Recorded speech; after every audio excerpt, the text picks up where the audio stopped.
What is going on YouTube? MACS back with another video, and today we're going to get into my full review of the ZTE ZMAX Pro from Metro PCS, aka the budget phone of 2016.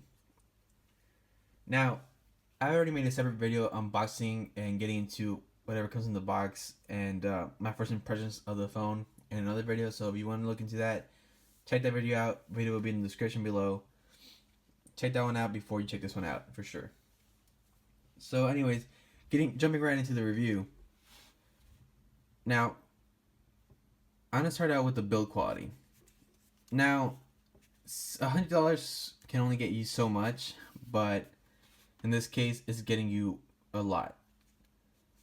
Now, obviously, it's not metal or anything. A lot of people say that this trim right here is metal, but it's really not.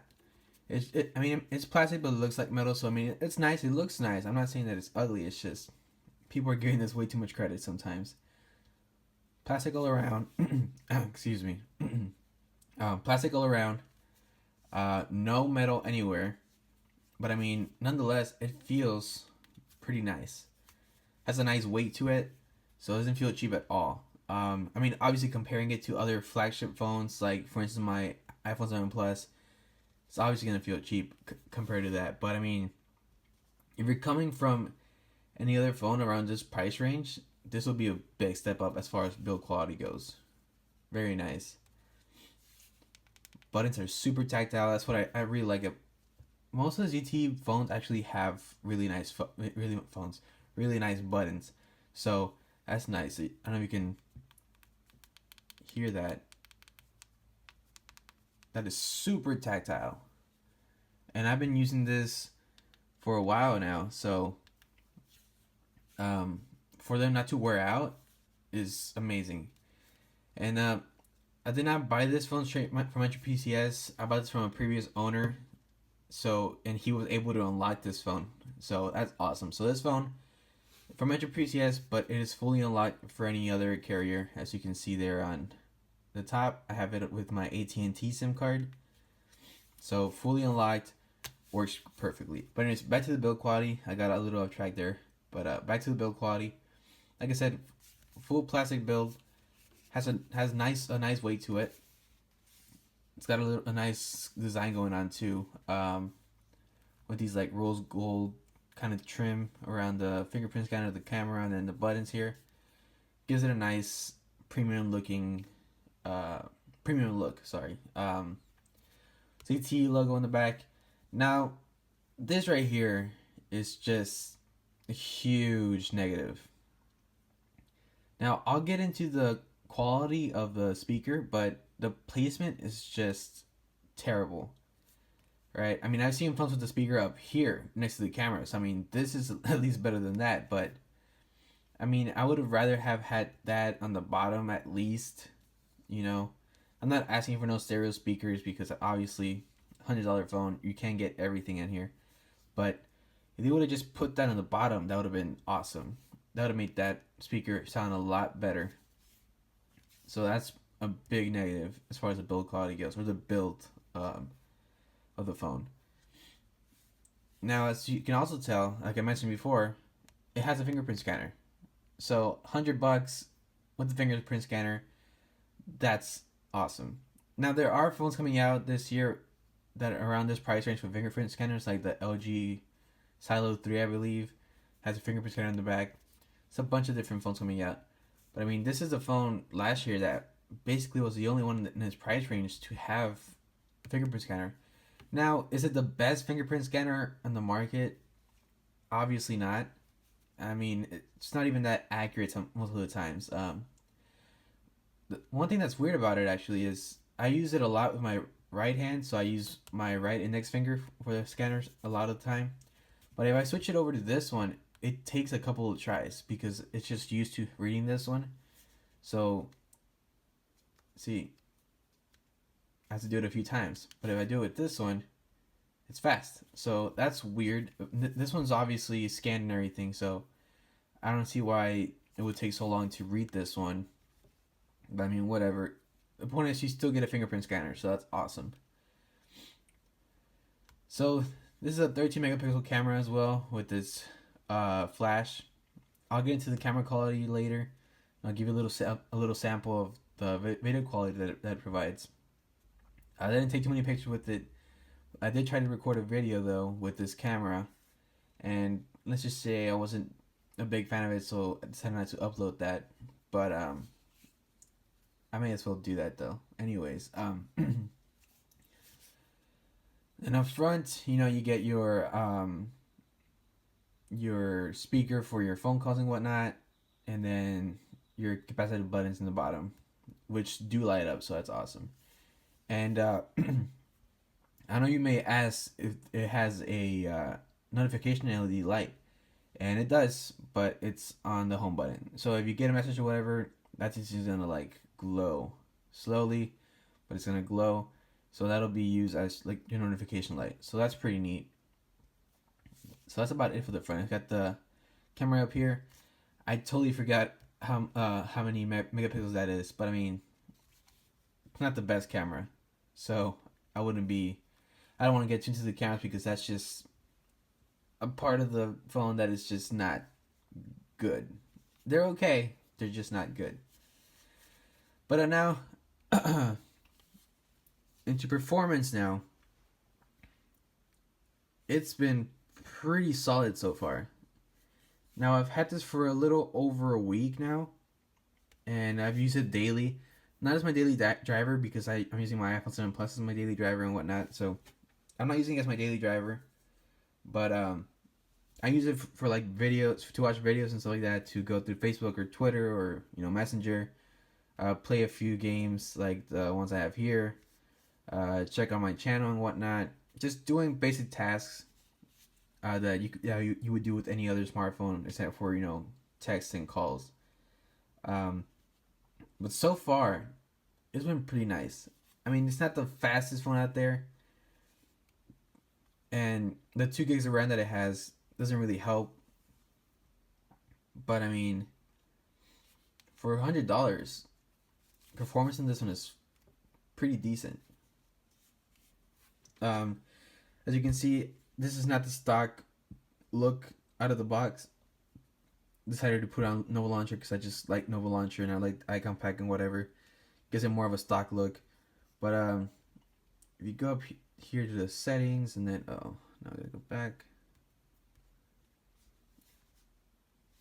Settings, and then you go, where is it? Home. You can change it. So as you can see, I did get the Google Now Launcher as well, and I have Nova Launcher on it right now. So just for the sake of the review, go back to the stock Android launcher. So that's the launcher that it comes with.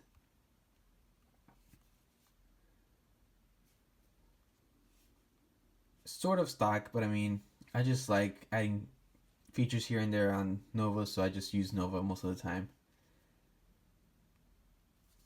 So let's go back to Nova.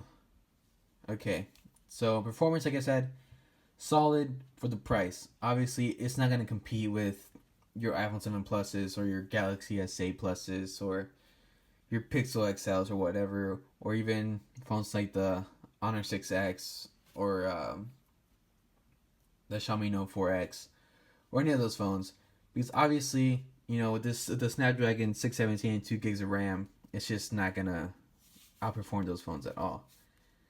But I mean, if you just looking for a cheap phone that'll get the job done, you can't go wrong with this one.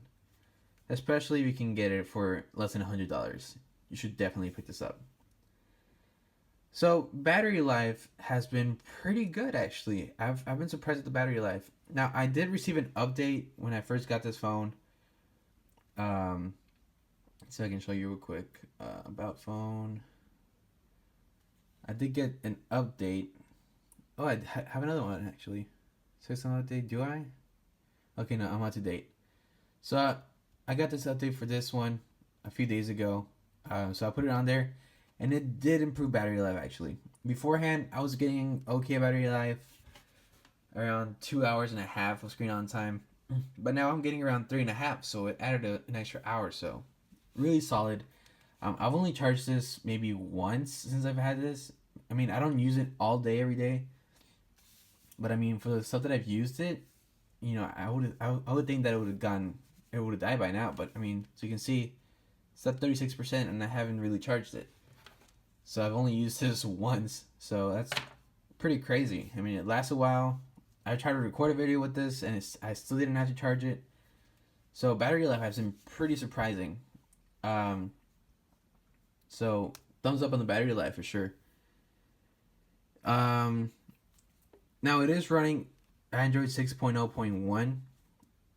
So, and there's been rumors it's gonna get Android 7.0, you know, Nougat, but that is highly unlikely with the new ZTE ZMAX Pro 2 coming out a little bit later on this year. So I doubt this phone's gonna get the update, but I mean, who knows? Maybe. But I don't think it needs Nougat, to be honest with you. I mean, it runs well, battery life's good. I just don't see why you need Nougat on this unless you really, really, really want those Nougat features. I mean, it would be nice to have the the multitasking window where you can have two apps running at the same time with this 6-inch display, which I didn't even get to the display.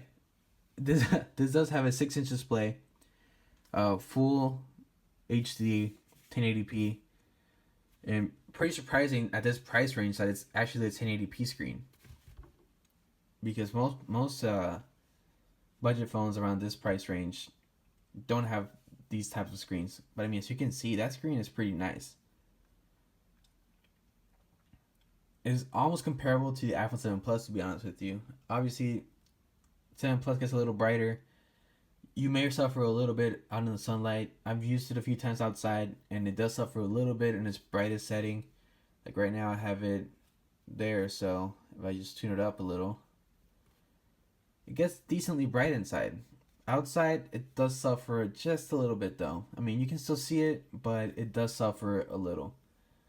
So that's just one thing to watch out for. But I mean, it's a 6-inch display, 1080p. I mean, that is awesome.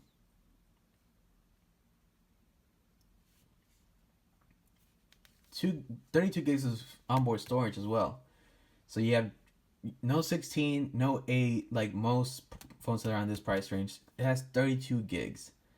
Plus, it has expandable memory, so you can put on it a 256 gig SD card in here and rock out with that.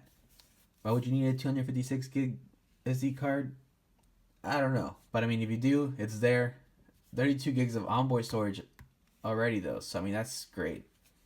What else am I missing? Right. Let me show you a quick little demo of the speakers. I don't know how well it will translate to the iPhone microphone, but let's give it a try.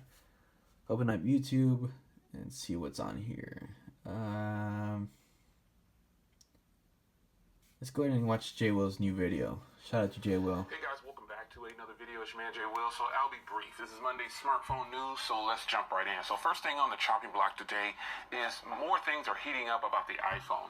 Now there's a couple of different things dealing with the Obviously, iPhone. doing this will probably help the sound quality. There's going to be a fingerprint reader under the Apple logo, and some people say, why don't they just use the Apple logo as the fingerprint reader? I think that would actually be fantastic, but there's no, it wouldn't. Anyway, sure to check the links in the description. Anyways, quick little demo of the speaker on here. It's not terrible, but the placement is just the worst. You know, at least put it in the bottom. I don't need it to be in the front. Just put it in the bottom, and you know we're set. Sound quality of the speaker though is okay. It gets decently loud as you heard there. A little tinny at its highest point, but I mean, it does the job. You'll get to hear whatever you're watching, so that's the whole point. Anyways, I feel like I'm missing something. Headphone jack on the top, obviously, so that's a plus for me since my iPhone does not have a headphone jack. But yeah, USB-C on this phone as well, which is pretty impressive that they got this on here. Budget phones around this price range coming out this year don't have USB Type-C, so that's huge to have USB Type-C on a phone from last year at this price range. It's awesome. Now, it is possible to have quick charge on this phone as well, but the included charging adapter that it comes with is not fast charge capable. Now I don't know if you guys have seen one of Paul Tech's videos. He does go over how to get fast charge on this phone. So if you had this phone or you want to buy this phone but you want fast charge, go watch this video and he'll show you how to get fast charge on this phone. You will not get it with the stock power adapter. So that's a big, I wouldn't say it's a big negative, but I mean, it would have been nice to just have it out of the box with fast charge. But it does charge decently fast nonetheless, so pretty nice. Plus it's USB Type-C, so you're already getting a bunch of bonuses there. Now, what am I missing? Camera quality, exactly. Camera quality. Let's go ahead and go to the gallery real quick. And see, here's a little sample of an indoor shot of my Apple Watch stand or dock with my Apple Watch on there.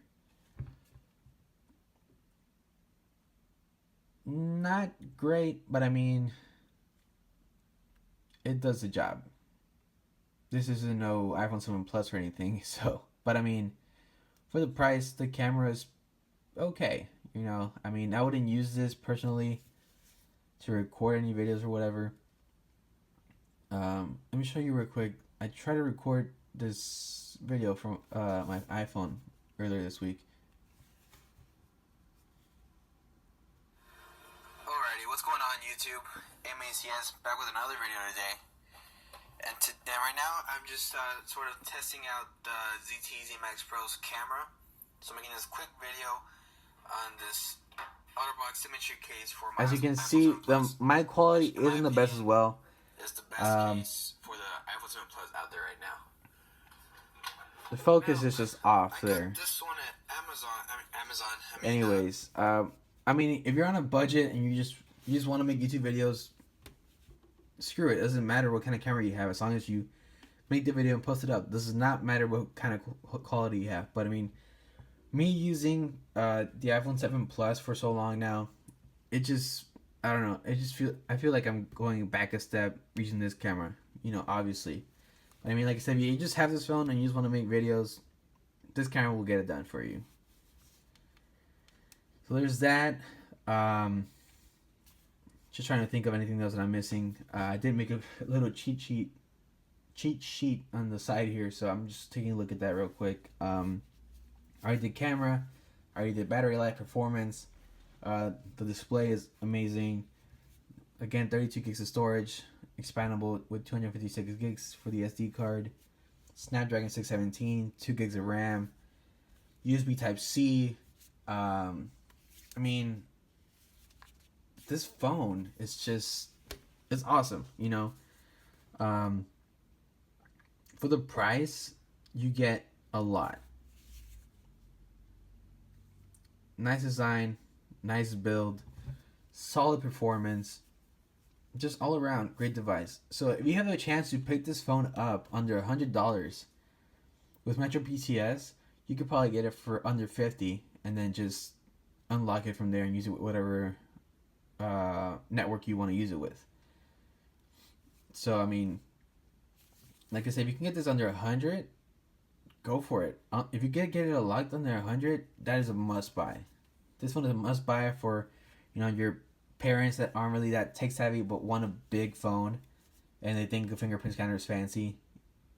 This is a nice alternative to other phones for sure. But for your kids, if your kids need a phone and you know what to get them, they will love this kind of phone. Now my dad has been looking at this phone since I got it, so this is probably gonna be going over to my dad, and he's currently using an Idol 4. So I'll probably start making videos on the Idol 4, if not, maybe record something with it, because I hear the camera on that is pretty good. So stay tuned for that. So this is probably the last time you're going to see this phone on my channel for a while, because this is just, I'm not going to be keeping this phone. My dad will be rocking this phone from now on, and he is going to be pretty excited once I give it to him. Anyways, guys, like I said, budget phone of the year for last year. Can't compete this year in the budget market for sure. So thanks for watching. I will see you in the next one.